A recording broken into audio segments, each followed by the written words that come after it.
Alright, the purpose of this video is to demonstrate how to export a course for use in a future term. For instance, we are approaching the end of a term, and for some of our courses that may mean semester courses are coming to a conclusion. So how do you take all of the work that you did from this course and then make it available for future sections in future terms? Well, we have really two options that we could choose. And it's basically going to be based off of your preference. We can choose to post our course in the Canvas Commons. That would be great if you want to share your course with other teachers in your PLC or department. You can choose to also upload to the Commons so that it is private, so only you can access it. One of the advantages of uploading to the Commons is that it can be available on any computer anywhere in the world, so you don't have to worry about where you saved an export file. So that it can be helpful. If you choose to not want to post it in the Commons, you could actually export the entire course to your hard drive, and then when you get into the new course, you would import the content from that file on your hard drive. So just decide, do you want to put the content in the cloud or do you want it on your hard drive? Completely up to you. If you are wanting to export to the cloud, we will demonstrate that process first. So scroll down in your course and look for Settings. On the Settings page, you will see the option to share to Commons. I'm going to choose that option. Once the Commons page loads, which depending on your internet speed can take a couple of seconds, you can see you have some options you need to fill out since you are posting this on their server, or what we refer to as the cloud. So you have an option here. Is this an update to a previously shared resource? So if you made changes to something you had already put in the Commons, you would choose that option so that everybody knows this is the newest version. If you've never done this before, you would just leave this one unchecked. Then you would scroll down and say who can use the resource. If you're wanting this to be available to only yourself and nobody else in the district or the world can see it, then choose Only Me. If you would like to choose to share it with everybody in the school district, you could choose this option. If you're wanting to choose specific individuals, you can say Show Me in Canvas, and then you can take and choose which particular groups of people you want to share it with. And then public means anyone that is a Canvas user anywhere in the world can access it. So just determine your level of privacy in the first option. Then you come on down a little bit more and you should have an option. You don't need to deal with share as or content type if you see those. But scroll down and look for copyright agreement. You can just choose copyrighted if you wanted. You could certainly go and look online in the Creative Commons and learn a little bit more about copywriting. But this is just notifying anybody that were to use this content, the degree to which you're willing to share and whether or not you're comfortable with that. Scroll down a little bit more.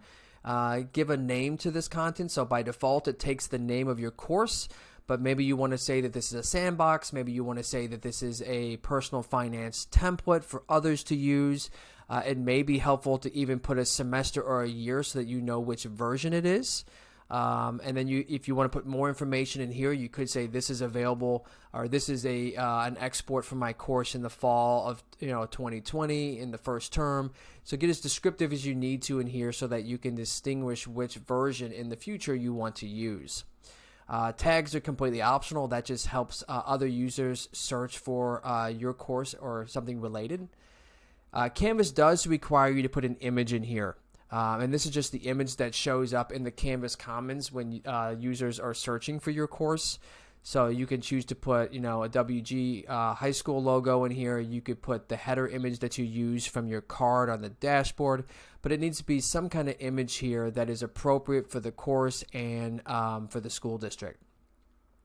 This other information down here as far as grade level is just advertising to any other potential users who this content is designed for.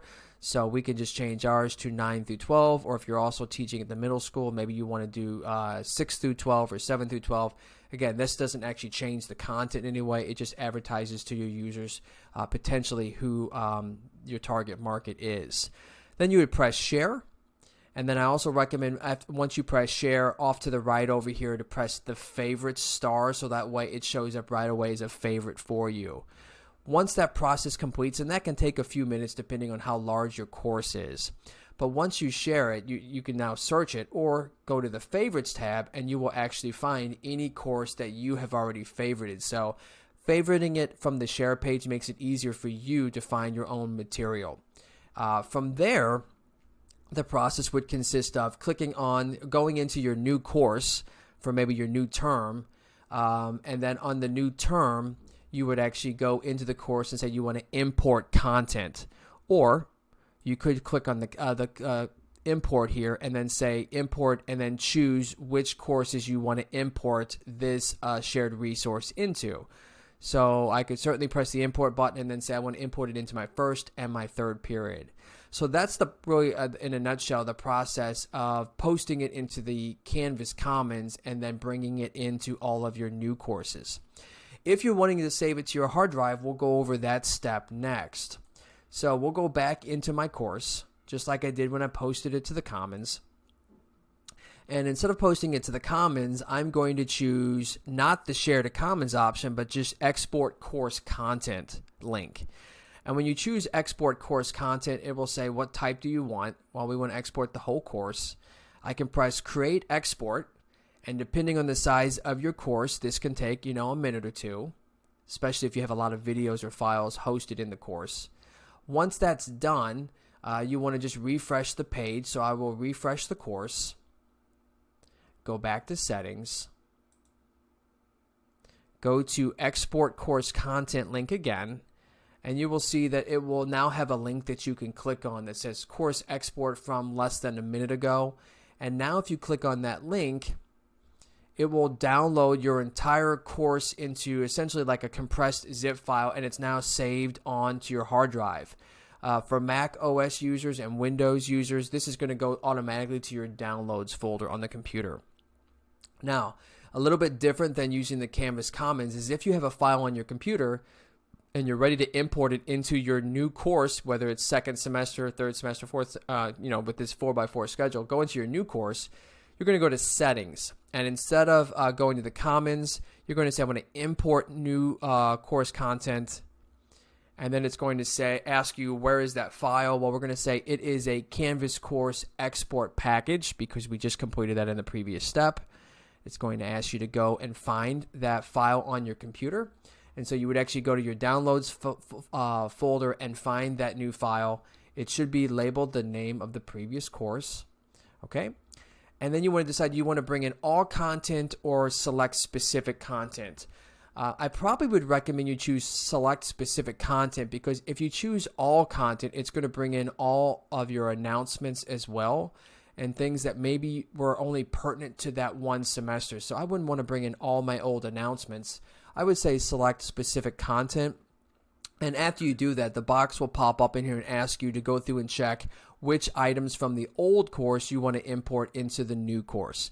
And so by choosing select specific content, I can actually now very systematically choose what I do and I don't want. Whereas with all content, it will bring it all in, and then you're going to be kind of forced to go through and delete out all this stuff from the course that you don't want. So this gives you a lot more control with select specific content.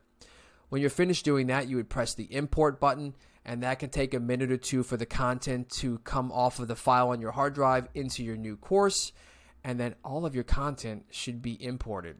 So really, those are the two processes. Decide if you want to put it into the cloud with Canvas Commons and determine who you're willing to share with or make it completely private to you, or you can choose to export the file to your hard drive and then import the course content from that file.